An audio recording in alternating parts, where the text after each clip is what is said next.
You'll remember that Justin Trudeau declared martial law in Canada because truck drivers had gathered in Ottawa, the capital city, to protest the tyranny he had imposed on them, his crushing of human rights. But he swiftly dispatched with the protesters. He had his forces beat several of them. They run over an old woman with a horse, and then they bragged about it. So Trudeau was able to clear all the trucks, but last night his allies extended martial law. A member of his party argued that a permanent state of emergency is absolutely necessary to fight the rise of fascism in Canada, which suddenly is a huge problem there, apparently. She explained that honk honk, the honking by truckers, is actually code for a Nazi salute. Watch. How many guns need to be seized? How much vitriol do we have to see of honk honk, which is an acronym for Hail Hitler, do we need to see by these protesters on social media? We're not going to comment on that. We've asked Candace Owens to do it instead. She's our friend and the host of Candace, and we're happy to have her join us tonight. Candace Owens, thanks so much. I'm going to stop right there and just hand it to you. What can I say? Have you ever been stuck in traffic? It's very clear that when people honk their horns, what they're trying to do is salute Adolf Hitler. I mean, that's exactly what's going on. I mean, this is so pointedly ridiculous. Let me give you a foreign policy update in terms of what we've got going on in this country. To our north, we've got essentially somebody who's declared himself to be a dictator for all intents and purposes. Don't worry. He says it's only short term. I'm sure it's short term, like 2 weeks to slow the spread of the honking of the Hitler supporters, right? To our south, we have an invasion happening. You know, the people walking over our border unchecked has been going on. And yet, meanwhile, the mainstream media narrative keeps insisting that we need to pay attention to Russia, right? And if you try to focus and say, no, we've got some real problems in the West. You have people in Canada. I spoke with one of these organizers today.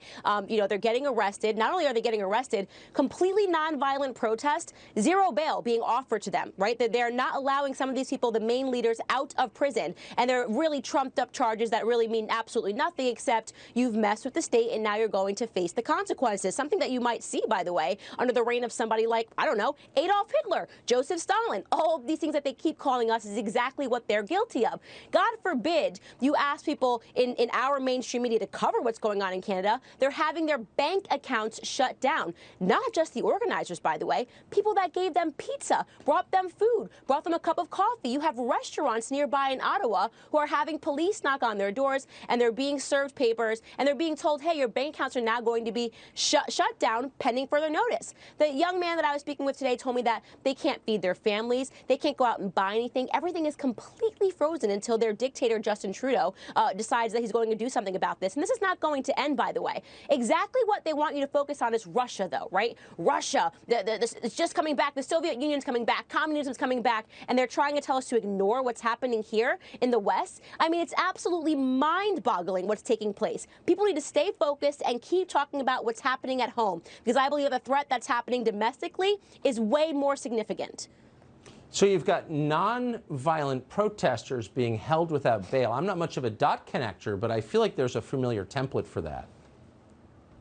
Yeah, there absolutely is. And just again, imagine they're shutting down their bank accounts. Do you understand the threat that we are facing when they can reach in and they can say, guess what, Tucker? You have no more access to your cash because you questioned the state. By the way, once upon a time, weren't we told this was a small fringe protest? Right? I mean, everything that they have tried has implicated to me that they're running out of things to do, right? They've tried to smear these people off the bat. Nazis, remember they absurdly said they're waving Confederate flags. Like, why are Canadians waving Confederate flags, which is completely irrelevant to Canadian history? It doesn't even make sense. They tried Operation January 6th, as I like to call it. It didn't work. People are waking up and understanding the tyranny. And I think more and more the states are starting, the state is going, we don't have control of the narrative anymore. No one's believing us anymore. So they're doing their usual theatrics, trying to drop Hitler's name to pretend that these people are anything more than hard-working individuals that are absolutely sick of the tyranny, which is what's happening in America as well. We are being disillusioned with our government. We're on a pursuit to truth, and you're going to see that they're going to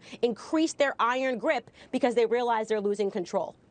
Now, I'm not sure what that has to do with Eastern Ukraine, but I appreciate your bringing it up, Candace Owens. The Just biggest what they problem want us to focus on. Russia, look over there. Okay. Great to see you tonight. Thanks a lot. Thank you.